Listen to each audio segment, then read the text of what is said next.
وتمتعه فيها طويلا يا رب محمد وآل محمد وصل على محمد وآل محمد وعجل فرج آل محمد. عبادت کریں بلند آواز سے صلوات پڑھیں. صلی علی محمد وآل محمد. اعوذ باللہ من الشیطان اللعین الرجیم. بسم اللہ الرحمن الرحیم.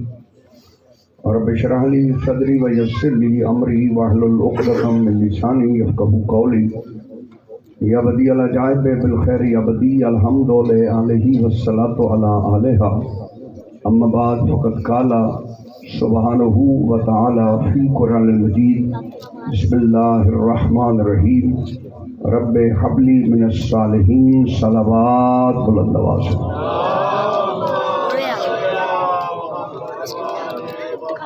توجہ ہے سب کی میں آغاز کروں گفتگو کا.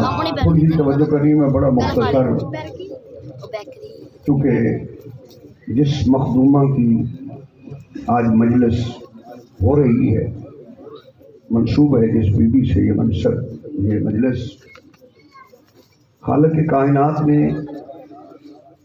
3 ایسی مستورات اس زمانے میں تشریف لائی ہیں جن کا احسان اللہ پہ بھی ہے، اللہ کے رسول پہ بھی ہے اور آل محمد پر بھی. توجہ میری طرف رکھنی. کائنات میں خالق کائنات نے بہت ساری مستور کا تذکرہ اسلام میں دین میں ہے. توجہ ہے صاحب حضرت میں بات کر رہا ہوں. بہت ساری خواتین کا اپنا تعلق جو ہے وہ کردار اسلام سے ہے. بہت محنت ہے بہت ساری خواتین کی، مگر کائنات میں 3 خواتین خالق کائنات نے ایسی بھیجی ہیں کہ ان جیسا کائنات میں اللہ نے کسی کا کردار نہیں رکھا. ایک فاطمہ کی ماں زہرا ہے، ایک سیدہ فاطمہ کی بیٹی سیدہ عالیہ زینب ہے. توجہ میری طرف رکھنی. جتنی خالق کائنات نے ان کو فضیلت دی ہے، میں نے بالکل وقت آپ کا ضائع نہیں کیا، 1 منٹ میں بات میں نے شروع کر دی ہے. جتنا خالق کائنات کے دین پر ان کا احسان ہے اور کردار اتنا طیب و طاہر ہے کہ آج کی بی بی کا تذکرہ اگر ماں کی طرف سے کیا جائے تو ماں فاطمہ ہے، باپ کی طرف سے کیا جائے تو باپ علی ہے. توجہ فرمانی.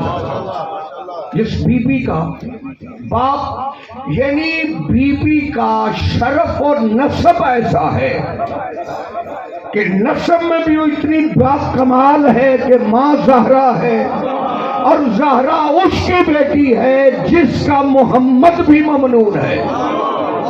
کائنات میں بہت بڑا کردار ہے جناب خدیجۃ الکبریٰ کا. اتنی عظیم ملکۃ العرب یہ شرف ہے کہ جتنی دیر تک محمد مصطفیٰ کے بی بی گھر میں رہی ہے، محمد مصطفیٰ نے دوسری شادی کا تصور بھی نہیں کیا. توجہ ہے تو میں بات کروں آپ سے. دوسری شادی کا پاک پیغمبر نے تصور بھی نہیں کیا. یہ تعداد بڑی ہے جناب خدیجۃ الکبریٰ کے انتقال کے بعد. جتنی دیر تک خدیجۃ الکبریٰ رہی ہیں، پیغمبر اکرم نے دوسری شادی کا سوچا بھی نہیں. دوسری شادی تب کی جاتی ہے جب پہلی میں کوئی کمی ہو. بولو صحیح میرے ساتھ. دوسری شادی تب کی جاتی ہے جب پہلی میں کوئی کمی ہو. جو اعتماد رسالت پر پوری اترے اسے خدیجہ کہتے ہیں. کیا بات. پھر آپ غور فرمائیں اس بات پہ. جتنا عرصہ یہ ایک کر دیں یار، اس کی آواز جو یہ ڈبل جو آ رہی ہے اس کو.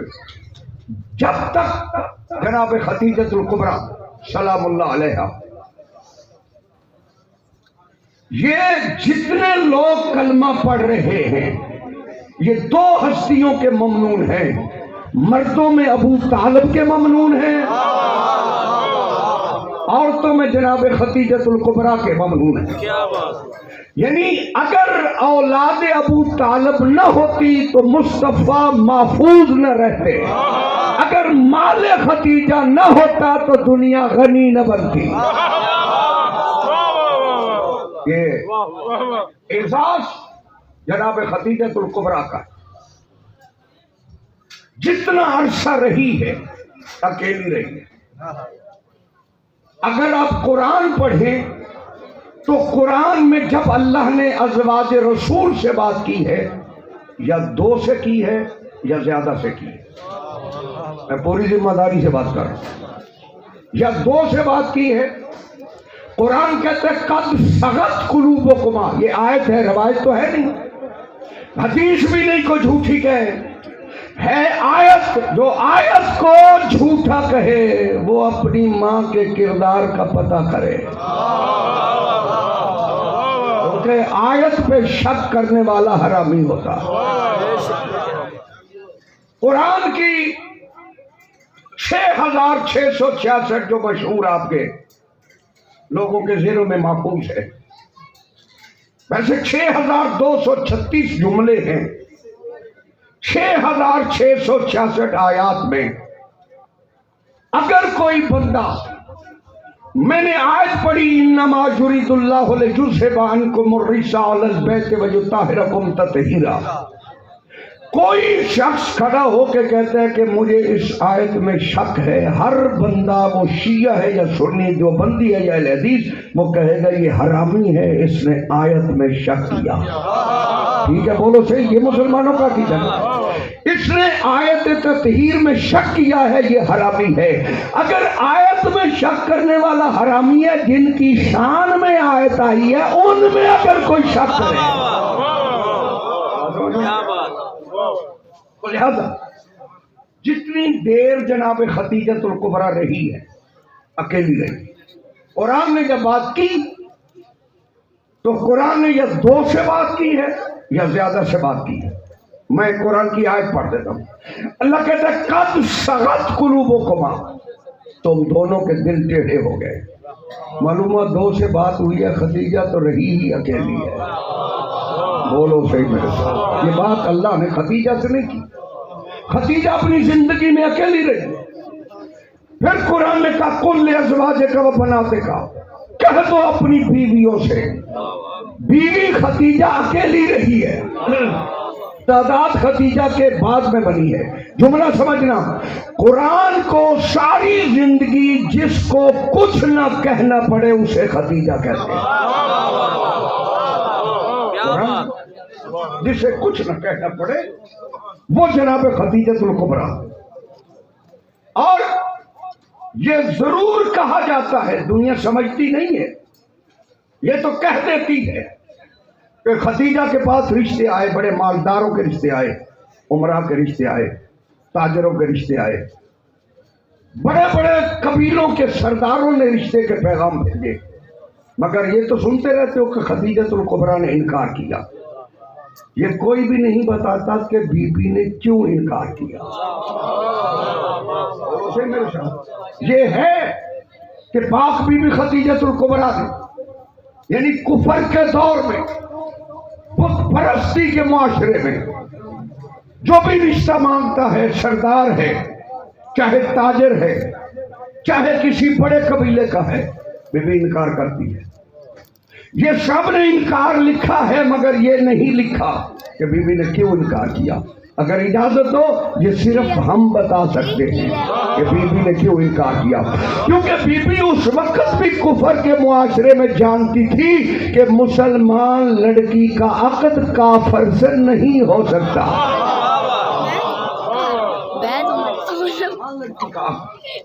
کافر سے نہیں ہو سکتا. اسی لیے کبھی بھی کسی نے جناب خدیجۃ الکبریٰ کی شادی کا تذکرہ نہیں کیا. حالانکہ کائنات میں اس سے بڑا عظیم جوڑا اللہ نے بنایا ہی نہیں. کائنات کا سردار دلہا ہے، توجہ ہے سب نے، اور جناب خدیجۃ الکبریٰ جس کا سارا عرب سوائے ہاشمیوں کے مقروض ہے.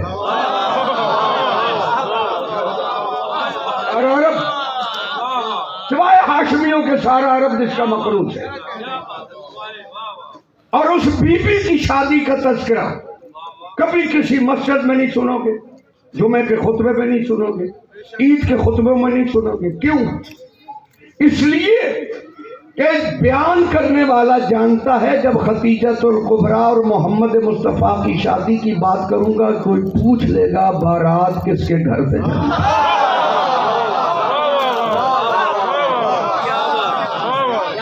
کوئی سوال کرے گا بارات کس کے گھر سے چلی تھی.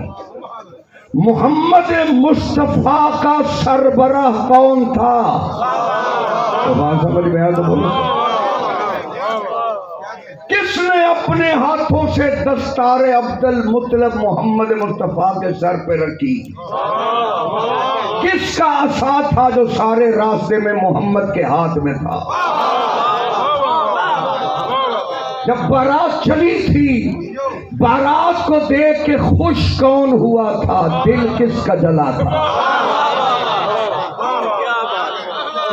پھول نچھاور کرنے والے کون تھے؟ کانٹے کون بچھا رہے تھے؟ اور پھر یہ بھی بتانا پڑے گا خطیب کو کہ جب بارات جناب سیدہ خدیجۃ الکبریٰ کے گھر میں پہنچی ہے تو پہلی ضیافت کے بعد مرحلہ نکاح کا پھر بتانا پڑے گا کہ کائنات کے دو بڑے سرداروں کا نکاح خان کون تھا. یہ بتانا پڑے گا کہ کائنات کے دو سرداروں کا نکاح خان کون تھا. اچھا کلمے میں کسی کو اختلاف ہو, نکاح میں کسی کو بھی اختلاف نہیں. کلمے میں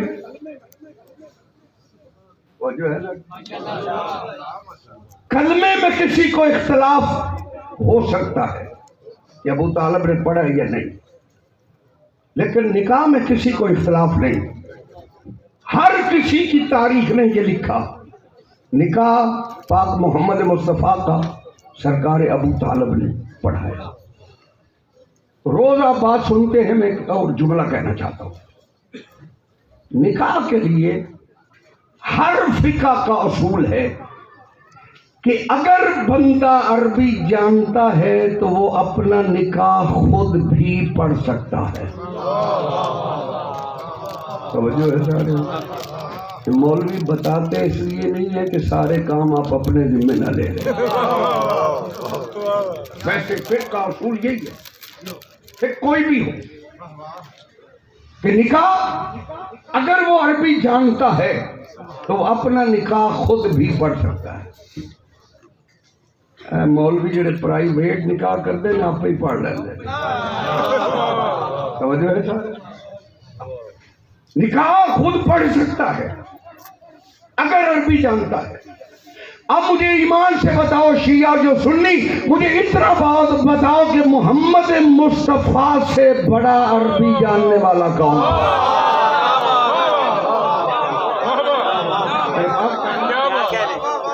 محمد مصطفیٰ سے زیادہ عربی جاننے والا کون تھا جس کی زبان کو قرآن کہا جائے, جس کے افکار اور کردار کو دنیا محمد توجہ میری طرف رکھنی ہے, قرآن مجید کی جو بھی تشریح کرے. میں جملہ کہنا چاہتا ہوں, محمد و آل محمد کی حسین اداؤں کو اللہ نے قرآن بنایا.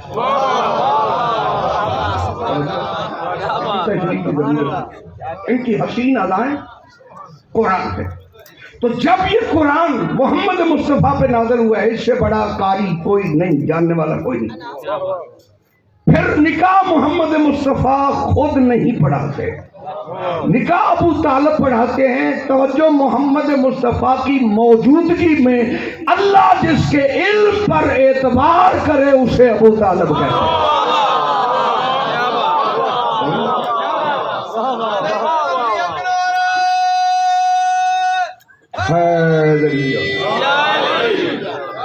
یہ کردار ہے جناب خدیجۃ الکبریٰ کا. توجہ میری طرف رکھنی ہے, لمبی مجلس مجھے پڑھنی ہے. نعرہ تکبیر. یا رسول توجہ فرمانے سکتے یہ کردار ہے، اور اتنا بڑا کردار ہے کہ اگر یہ بی بی خدیجۃ الکبریٰ نہ ہوتی تو نسل محمد مصطفیٰ نہ چلتی۔ نسل محمد مصطفیٰ کی دامن جناب خدیجۃ الکبریٰ ہے۔ جناب خدیجۃ الکبریٰ نے محمد مصطفیٰ کو وہ بیٹی عطا کی ہے جو 11 معصوموں کی ماں ہے۔ کیا بڑا کہ وہ بی بی جس کے 11 بیٹے معصوم، یعنی کائنات میں رسول ہوں یا نبی ہوں، ملائکہ ہوں یا جن و انس ہوں، جب نبی آئے سارے اس کے احترام میں کھڑے ہو جائیں، اسے محمد کہتے ہیں۔ محمد مصطفیٰ جس کے احترام میں کھڑے ہو جائے اسے فاطمہ زہرا، اور فاطمہ زہرا ماں سمجھ کے لیے جس کے لیے اٹھے اسے خدیجۃ الکبریٰ کہتے ہیں۔ جناب چلو میں ایک جملہ بدل کے کہہ دیتا ہوں۔ بی بی جب تشریف لائی ہے اس دنیا میں، جناب سیدہ طاہرہ، آتے ہی بی بی نے، ہم انسانوں کے بچے پیدا ہوتے گھروں میں، بولے ایسے ہی تھوڑا تھوڑا سر ہلاؤ کر دیے پھر اللہ کی طرف کچھ کام ٹھیک ہو گئے۔ بچے پیدا ہوتے ہیں، بچہ بھی نجس ہوتا ہے، ماں بھی نجس ہوتی ہے۔ نہ بچہ سجدہ کر سکتا ہے نہ ماں سجدہ کر سکتی، جس جگہ پہ آیا ہے وہ بھی پلیت ہے۔ بی بی خدیجۃ الکبریٰ کے ہاں زہرا آئی ہے اور آتے ہی سجدے میں سر رکھا ہے۔ سجدے میں سر رکھ کے بی بی نے بتایا تمہاری ولادتیں اور ہیں، ہمارا آنا اور۔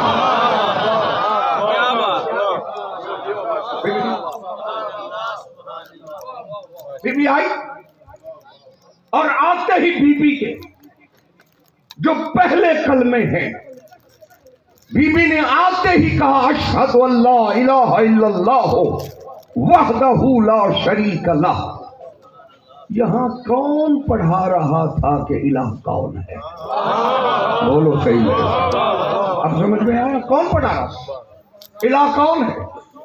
بی بی نے آتے ہی کہا اشہد ان لا الہ الا اللہ وحدہ لا شریک لہ، میں زہرا گواہی دیتی ہوں کہ وہ اللہ الہ ہے، اس کے علاوہ کوئی معبود نہیں ہے۔ فرشتوں نے کسی سے سیکھا ہے تو انہیں استاد مانا ہے۔ فرشتوں نے سیکھا ہے، استاد مانا۔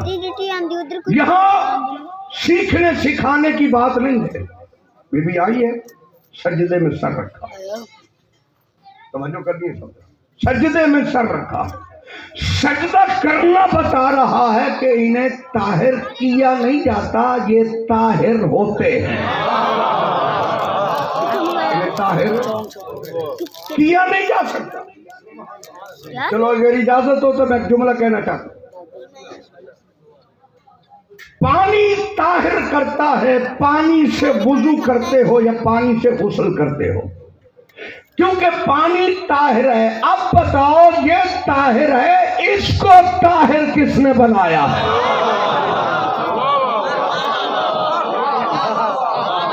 پانی طاہر ہے، اس پانی کو طاہر کس نے بنایا ہے؟ اسی لیے فرمایا کہ توجہ میری طرف رکھنی ہے، لما خلق اللہ الماء، اللہ نے جب پانی کو خلق کیا، توجہ میری طرف رکھنی ہے، کاتب علی مجرہا، اس کے جاری ہونے کی جگہ پہ لکھا لا الہ الا اللہ محمد رسول اللہ علی ولی اللہ۔ بی بی نے آتے ہی کہا اشہد ان لا الہ الا اللہ وحدہ لا شریک لہ۔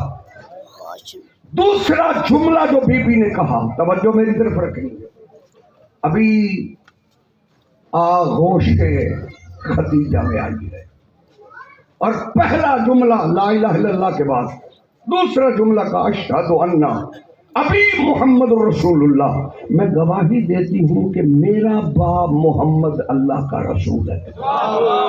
جو ہے بی بی کے پہلے جملے، میں گواہی دیتی ہوں کہ میرا باپ، دنیا کو 40 سال کے بعد پتا چلا یہ رسول ہے، یہ آتے ہی سجدے میں بتا رہی ہے کہ میرا باپ رسول ہے۔ اب سمجھ میں آیا؟ یہ کہیں تھے وہاں سے آئے ہیں، جہاں سے یہ آئے ہیں وہاں وہ الہ بھی تھا، یہ محمد رسول اللہ تھا۔ تیسرا کلمہ جو بی بی نے کہا، اشہد ان بالی علی ولی اللہ، میں گواہی دیتی ہوں کہ میرا شوہر علی اللہ کا ولی ہے۔ ابھی بی بی تشریف لائی، میں گواہی دیتی ہوں کہ میرا شوہر علی۔ بندے سمجھدار ہو میری ایک بات کو سمجھ، میں توجہ میرے حل کرے یار، تسی تھوڑے جڑے لوگ کھڑے ہو تسی لوگوں نے متوجہ کیتے تھوڑے، ایک دونوں ہاتھ بلند کر کے نعرہ حیدری۔ بی بی کہتی ہے کہ میں گواہی دیتی ہوں کہ میرا شوہر علی اللہ کا ولی ہے۔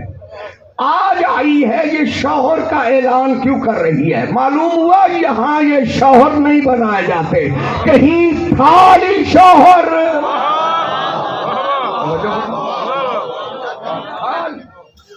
فرمایا میرا شوہر علی اللہ کا ولی ہے۔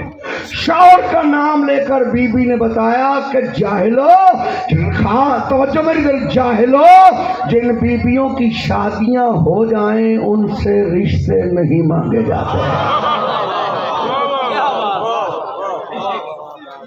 جب پروردگار نے حکم بھیجا زوج نورم بن نور، اے محمد نور کی شادی نور سے کر دے،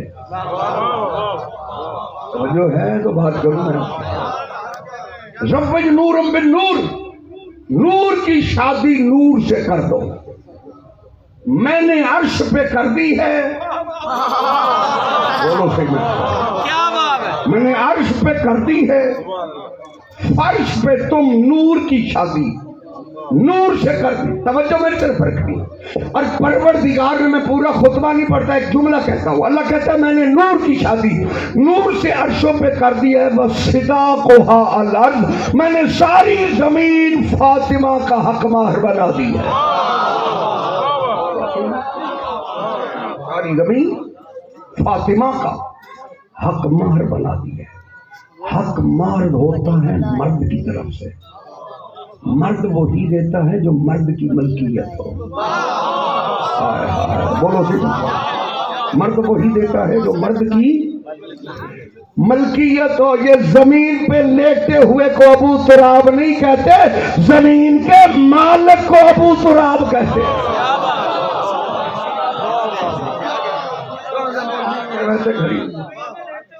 لیٹے ہوئے کو نہیں، صداقها الارض، ساری زمین فاطمہ کا حق مہر بنا دی ہے۔ اسی لیے علامہ فخر الدین رازی نے بھی کہا کہ یہ ساری زمین فاطمہ کا حق مہر ہے، جو فاطمہ کے حق مہر پر چلے اور بغض بھی اسی کی اولاد سے رکھے، اس کا چلنا حرام ہے۔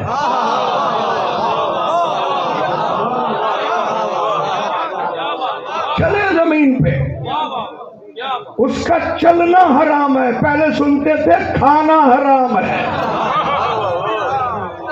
چلنا بھی حرام ہے۔ چلو میں ایک جملہ کہتا ہوں، ایک بندہ ہے کسی کے مکان پہ قبضہ کر لیتا، وجہ ہے سارے قبضہ کر لیا اس نے مکان پہ، ہو گیا قبضہ، اندر وہ نمازوں پہ نمازیں پڑھے جا رہا ہے، روزوں پہ روزے رکھے جا رہا ہے، ساری عبادات کرتا ہے، جو زیادہ کرے نا پھر اس کو تھوڑی سی اکڑ بھی کرتے میں آتی ہے. وہ جا کر اللہ کے دربار میں کہے میرے پروردگار میں نے تیری اتنی نمازیں پڑھی، اتنے روزے رکھے گرمی میں. پروردگار کہے گا تیری نمازیں بھی ہیں، لسٹ میں ہیں ہمارے پاس، نمازیں بھی ہیں، روزے بھی ہیں، تو نے جتنی جتنی عبادات کی ہیں کوئی بھی تیری عبادت ہم سے مخفی نہیں ہے. بولو صحیح نا، تیری عبادت کا ایک لمحہ بھی ہم سے مخفی نہیں ہے، مگر تو اجر مانگنے آیا ہے. پہلے یہ بتا جس پانی سے تو نے وضو کر کے نماز پڑھی ہے وہ پانی حلال تھا یا حرام تھا؟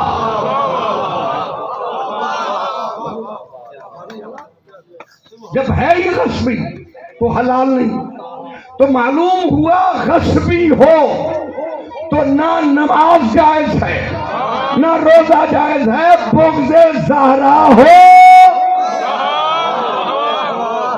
پھر کسی نماز اور کسی روزے کی بات نہ کیا کرو.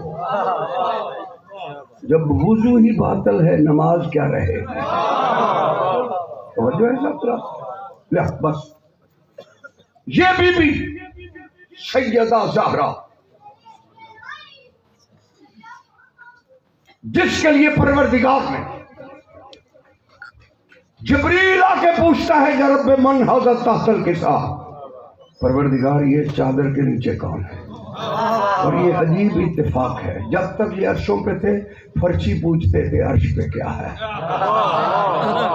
یہ عرش چھوڑ کے زمین پہ آئے ہیں، اب عرش ہی پوچھتے ہیں پروردگار یہ چادر کے نیچے کیا ہے. توجہ میری طرف فرق نہیں ہے. یہ کائنات کی وہ خاتون ہے جس کو جبریل جیسا نوری نہ پہچان سکے، اسی کی ثانیہ کو زینب کہتے ہیں. ثانی زہرا، ثانی اسے کہا جائے گا جس میں وہی صفات ہو، جس کی وہ ثانی ہے وہی صفات ہو. زہرا کی یہ ثانی ہے بی بی، اسی لیے ہر موڑ پہ مولا سجاد امام ہو کے پوچھتے ہیں پھپھی اماں اب کیا حکم ہے. جس سے امامت مشورے لے اسے زینب کہتے ہیں. زینب کا نام مطلب بھی معنی بھی یہی ہے، باپ کی زینت. علی کائنات کی زینت ہے، کعبہ کی زینت علی، کائنات کی زینت علی ہے اور علی کی زینت زینب ہے. مگر جب بازار میں چلی ہے نا، بس ایک جملہ عبادت کے لیے کہنا چاہتا ہوں، بھیڑ ہے بازار میں، آگے آگے مولا سجاد، ہاتھوں میں کڑیاں، پاؤں میں بھیڑیاں، گلے میں خاردار توق. ایک شخص مسجد سے نکلا، امام سجاد کے سامنے کھڑا ہو کے کہتے الحمدللہ الذی خذل لکم، اللہ کا شکر ہے کہ اس نے تمہیں رسوا کیا ہے. امام دیکھ کے فرماتے ہیں ابھی تو مسجد سے نکل کے آ رہا تھا، کیا تو مسلمان نہیں؟ دیکھ کے کہتے ہیں میں مسلمان ہوں. کیا تو نے کبھی قرآن نہیں پڑھا؟ کہتے ہیں قرآن تو ابھی پڑھ کے آ رہے ہیں. کیا آیت نہیں پڑھی انما یرید اللہ لیذھب عنکم الرجس اہل البیت ویطہرکم تطہیرا؟ دیکھ کے کہتے ہیں پڑھی ہے. مولانا نے فرمایا تو نے قرآن میں آیت نہیں پڑھی قل لا اسألکم علیہ اجرا الا المودۃ فی القربى؟ مولا آیتیں پڑھتے جا رہے ہیں، آپ پوچھ رہے ہیں بتا تو نے آیتیں پڑھی ہیں یا نہیں پڑھی؟ دیکھ کے کہتا ہے قیدی میں نے پڑھی تو ہے مگر تیرا ان قرآن کی آیتوں سے کیا تعلق ہے؟ امام دیکھ کے فرماتے ہیں نحنو اہل بیت النبوہ، وہ جن کی شان میں آیت تطہیر نازل ہوئی ہے نا وہ اہل بیت ہم ہیں. جن کا اجر رسول نے مانگا ہے نا وہ اجر رسالت والے ہم ہیں. بس دیکھ کے کہتا ہے اگر تم اہل بیت ہو بتا یہ ننگے سر بیویاں کون ہیں؟ امام زین العابدین فرماتے ہیں نظروں کو جھکا یہی تو بطول کی بیٹیاں ہیں. وَسَيَعْلَمُ الَّذِينَ ظَلَمُوا أَيَّ مُنقَلِبٍ